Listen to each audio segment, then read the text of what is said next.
Hello everyone. आज बात करते हैं 2024 में हमें कौन सी आदतें छोड़नी चाहिए।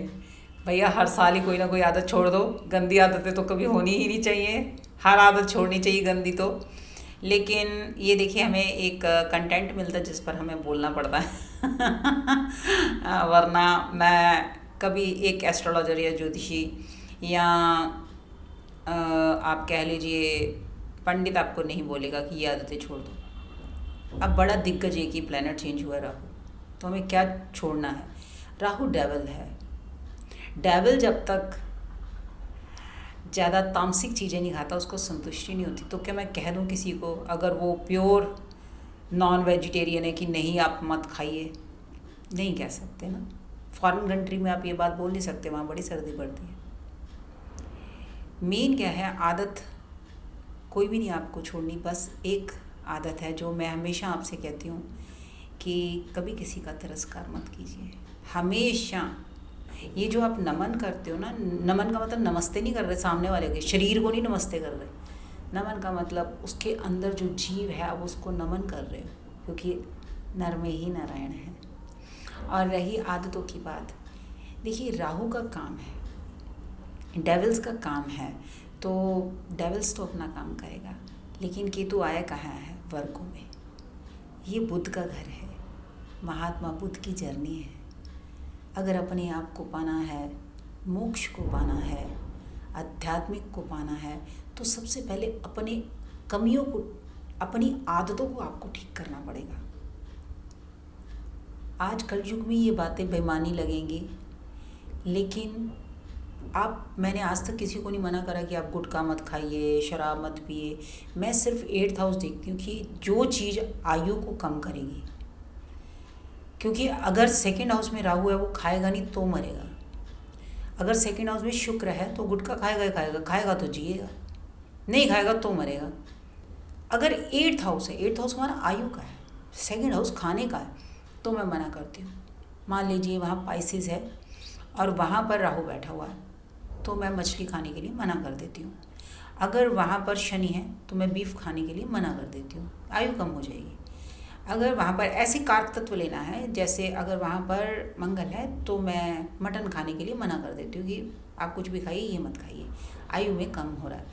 क्या मेरे कहने से किसी ने आदत छोड़ दी है? क्योंकि मैं इन चीज़ों को देखती नहीं और मेरे कहने से कोई छोड़ेगा भी नहीं। सबसे बड़ा बदलाव तो देखिए आप लोग ला सकते हैं। इसके लिए आपको एस्ट्रोलॉजी की ज़रूरत नहीं है। आदतें चेंज करने के लिए, आदतों में बदलाव लाने के लिए कोई भी, क्योंकि हमारे पास किसी का date of birth, time, place नहीं है।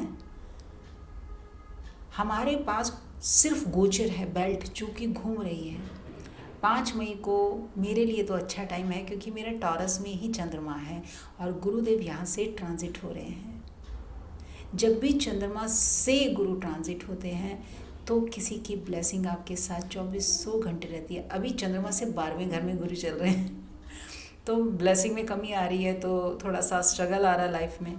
स्ट्रगल क्या है कि गुरु का एक ही काम है, पढ़ाई करना, और मेरी पढ़ाई में विघन पे विघन आ रहे हैं। तो मैं तो यही आदत अपनी बदलना चाहूँगी कि कम पढ़ूँ पढ़ूँ ही नहीं जब तक गुरुदेव की दृष्टि। लेकिन प्लैनेट अपना फोर्स लगाते हैं कि प्लैनेट को अपना काम करना है। अगर देखा जाए मेरे 10th हाउस में राहु आ चुका है, केतु 4th हाउस में है, अब मंगल वहाँ पर बैठा हुआ है मेरा पाइसिस के अंदर गुरु के घर में। तो केतु और मंगल क्या है, अपनी फोर्स पूरी लगाएंगे कि और ज़्यादा पढ़े, और ज़्यादा पढ़े। और बिना गुरु के क्या ज्ञान है? तो क्या मैं ये अपनी आदत बदलूँ? मैंने नहीं बदली है आदत, क्योंकि मैं ये जानती हूँ कि ये परीक्षा की घड़ी है। क्योंकि शनि की महादशा में अगर मैंने ज़रा सा भी इम्पेशेंस हुई या मैंने ज़रा सा भी इस चीज़ को डिनाई किया तो शनि फेल कर देंगे। उनको तो 1 मिनट भी नहीं लगेगा, वापस से 0 पर ला के खड़ा कर देंगे, दोबारा पढ़ो बैठ के, ये तुम्हारा एग्ज़ाम था, तुम फेल हो गई तो इसीलिए आप लोगों में जो भी कमियां हैं, कभी भी अपनी पत्नी का तिरस्कार मत कीजिए, क्योंकि सबको एक ही चीज़ चाहिए, Venus, liquid cash, luxurious life कैसे आएगी? आप अपनी पत्नी को सम्मान दें, मान दें।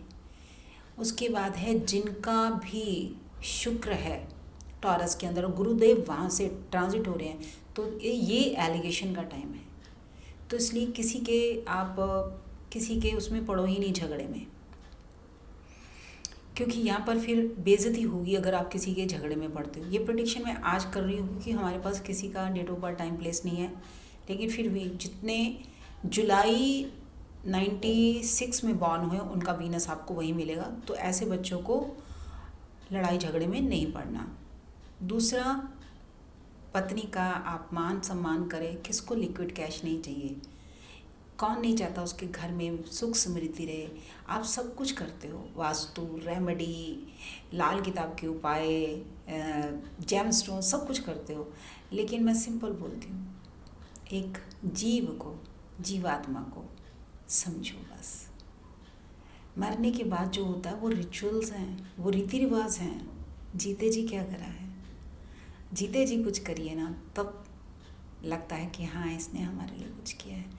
सब सेल्फिश है, जानती हूँ, बस एक्सपेक्टेशन नहीं कर रही कि बदले में हमें कुछ चाहिए। तो अपनी आदतों में आप लोगों ने बदलाव करना है। कोई एस्ट्रोलॉजर नहीं बदलाव कर सकता है, ये मिथ्स हैं। कोई जेमस्टोन नहीं बदलाव कर सकता, कोई रेमेडी नहीं बदलाव कर सकती। हाँ, अगर कोई बदलाव कर सकता है तो आप। इसी तरह आप सच से जुड़े रहें।